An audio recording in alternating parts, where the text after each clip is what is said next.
ko po si Mary Ann Pigati. Anak ko po si Liam Pigati. Wala po akong hanap buhay. 3 pang anak ko. Na extra lang po ako. Kung may extrahan lang po. Pag wala din po. Wala po akong hanap buhay. 3 pang anak ko. Yung isa po may anak na. Mabuti po yung isa kong anak po na sa kapatid ko po kahit paano po kinuha. Para po di pa ako masyadong mahirapan. Kahit paano po napapaaral ko bang bunso kong anak. Yung panganay ko po hindi na po nakapag-aral. Wala pa akong katulong po paghanap buhay. Salamat po sa team ng Kalingap na pinabahayan po kami. Minsan po may dalang pong bigas. Yung anak ko po, problema ko po, buntis. Yung isa ko pong anak ko pong lalaki, yung po, problema ko po, pambili-bili ng kahit paano pong gamit, sa school, kontribusyon. Salamat po may Kalingap na may tumutulong po sa akin. Kahit paano po, nakakaano din po kami sa ang pag-aaral ng anak ko. Hindi pa po pwedeng ikasal po yung anak ko po sa lalaki kasi po minor edad, bata pa po yung anak ko. Matanda po yung lalaki. Sabi po niya, papaaralin. Kailan po nagawa po ano po, kulang-kulang. Buntis na po. Naroroblema nga po ako kahit isa na lang po ang anak ko nag-aaral. Ayoko man po mag-asa po sa anak ko kahit ano po ay baon-baon din sa utang. Kaya po naghahanap ako man nag-extra kahit paano po sa amin mag-inang yung bunso ko pong anak.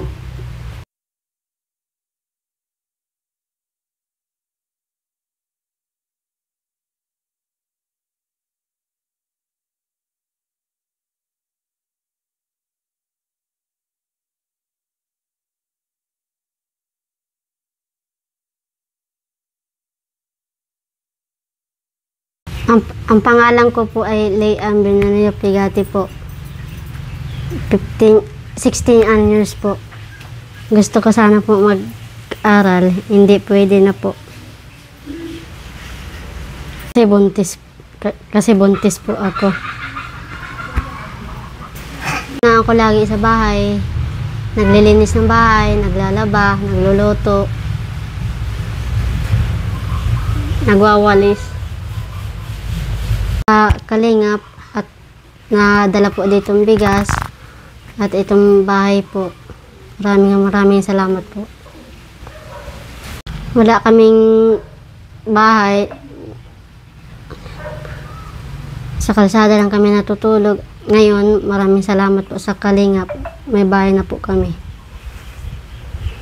Hindi sila magsawang magtulong sa amin at sa iba po. Maraming salamat po.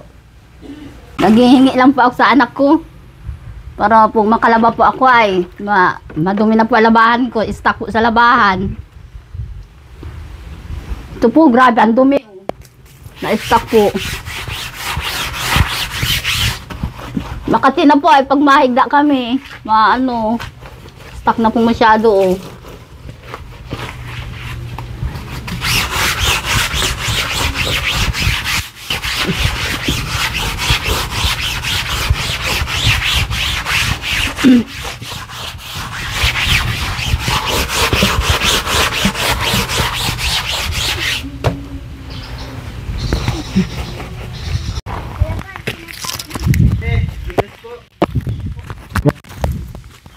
Po ni Kuya Bal.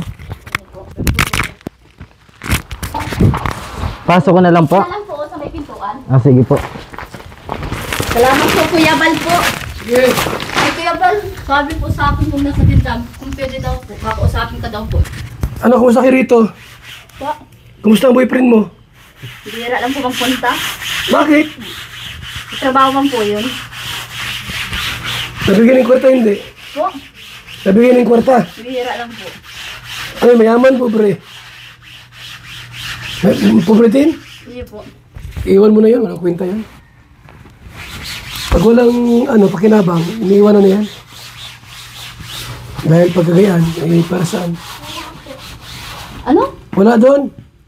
Baka nagtago. O na, may bigas kayo ha? Iyo po. Ah. Salamat po, Kuya Bal. Malaking tulong na yun sa inyo. Ano po.